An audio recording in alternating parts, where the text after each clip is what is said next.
Greetings and welcome to Nathan Nile Official, and if you have never seen my face in a video before, my name is Nathan Nile. This is my personal channel where I upload vlogs, reviews, and anything else that happens to catch my fancy at the time. Today I'm going to be talking about a movie that I watched recently called The Life Aquatic with Steve Zissou.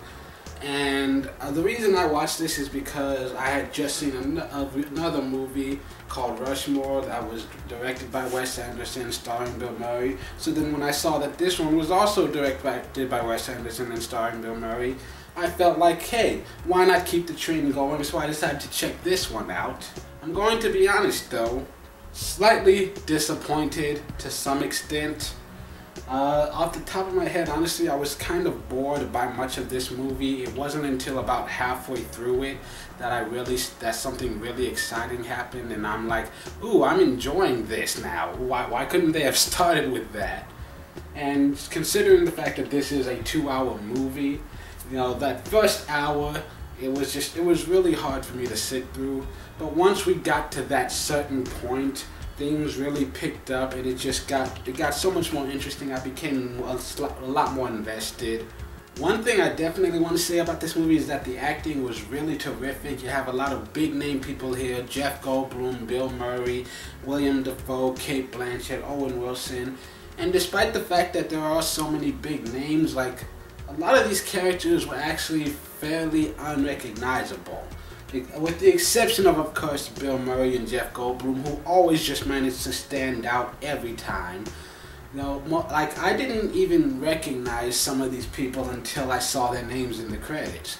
You know, with Owen Wilson, like, he's never really been one of my favorite actors because I've always felt like Owen Wilson, in most of his movies, he's just playing Owen Wilson. But in this movie, I learned that, wow, he actually does have some acting talent.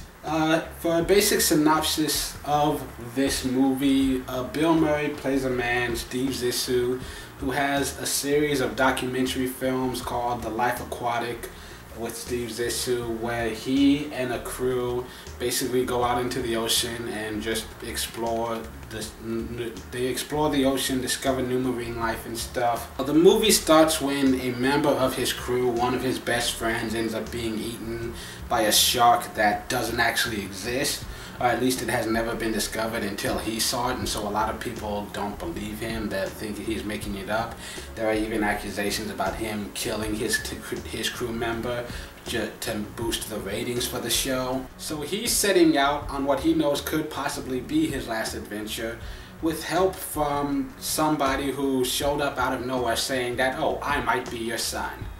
I was very surprised by this movie. It has a lot of really good moments of intense, like, high-octane action, and also it has some really, like, heartfelt, like, tug at your emotional strings moments as well. Like I said before, the first half of it was kind of like, why am I watching this? Why is this so bad? Wow. It's no wonder I've never heard of this movie before. But by the end of the film, that last hour, I felt like it was definitely worth it. On the one hand, it wasn't so good that I consider it a must-watch. I could understand people not quite enjoying it. But for me personally, I enjoyed the story. I enjoyed the journey that these characters went through, seeing the growth, you know, seeing their relationships deepen, you know, seeing everything, how it develops.